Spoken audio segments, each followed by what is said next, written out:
الحمد لله الذي وحده والصلاة والسلام على من لا نبي بعده أما بعد فأعوذ بالله من الشيطان الرجيم بسم الله الرحمن الرحيم وما أرسلناك إلا رحمة للعالمين صدق الله العظيم. حضرات علماء کرام اور عزیز ساتھیوں، آج جو ہستی میرا موضوع سخن ہے وہ کسی پھول کی کلی نہیں، کسی گلشن کا اونچا گلبن نہیں، بلکہ وہ کائنات رنگ و بو کا وہ سرمدی باغ بہار ہے جس پر کبھی غذا طاری نہیں ہوئی، جس کی کلیاں صبح وجود سے تا ابد شادابی کی جاودانی اختیار کر چکی ہیں. یعنی میں رحمت للعالمین صلی اللہ علیہ وسلم کی سیرت طیبہ کی معمولی سی جھلک آپ کے سامنے دکھانا چاہتا ہوں. حضرات گرامی، صفحات ایام کی ورق گردانی اس امر کی شاہد ہے کہ جب انسانیت کے ڈیروں میں حیوانیت خیمہ زن ہونے لگی، جب عصمت و عفت کی آغوش میں پلنے والے زنا و بے حیائی کو فروغ دینے لگے، جب دادگیری اور انصاف کی گلبنوں کی کاشت کرنے والے کشتزار مساوات و رواداری میں ظلم و عدوان کی آندھیوں کے تھپیڑوں کو غرقاب کیا جانے لگا، جب خدائے واحد و قہار کی عبادت و پرستش کی بجائے بے شمار معبودان باطنہ نے کننکیوں سے گھورنا شروع کر دیا، جب گائے اور بشنوں نے سجدہ گاہ بننے کی بجائے نزاکت حاصل کر لی، تو اچانک رحمت یزدانی کو جوش آیا اور جبل ابی قبیس سے ماہر راست بازی، ماہر دل نوازی، نسرین و غلام میں رکھت مسین کرنے والی ذات بی صفات اس عالم فانی میں رونما ہوئی.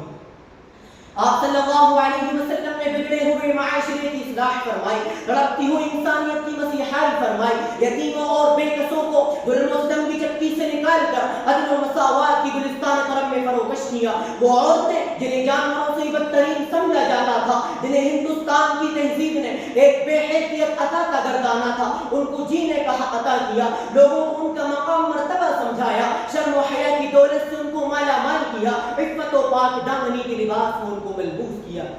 حضرات گرامی،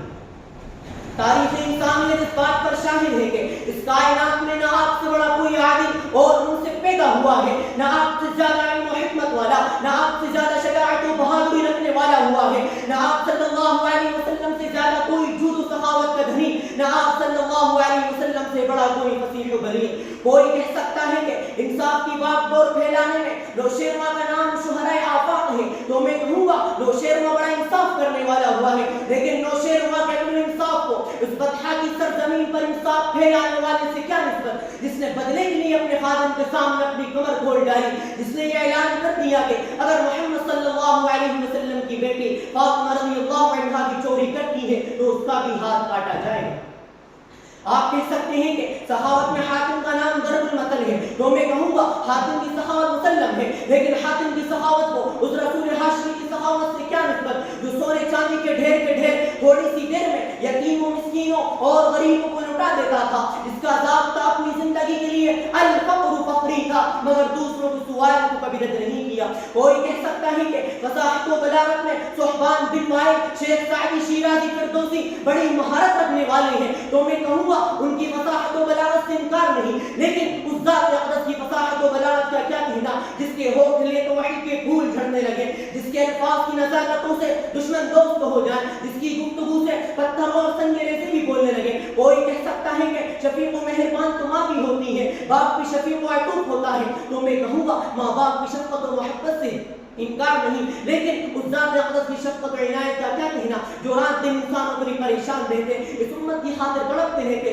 روتے رہتے، دعائیں کرتے رہتے، اس امت کی خاطر اللہ کے حضور میں کھڑے رہتے، یہاں تک کہ آپ صلی اللہ علیہ وسلم کے مبارک پیروں پر ورم آ جاتا، حتیٰ کہ قرآن کریم نے آپ کو اتنا بھولنے سے منع فرمایا. فَلَعَلَّكَ بَاخِعٌ نَفْسَكَ عَلَىٰ آثَارِهِمْ إِن لَّمْ يُؤْمِنُوا بِهَٰذَا الْحَدِيثِ أَسَفًا. مولانا قاسم نانوتوی رحمۃ اللہ علیہ کیا ہی خوب فرماتے ہیں، جہاں کے سارے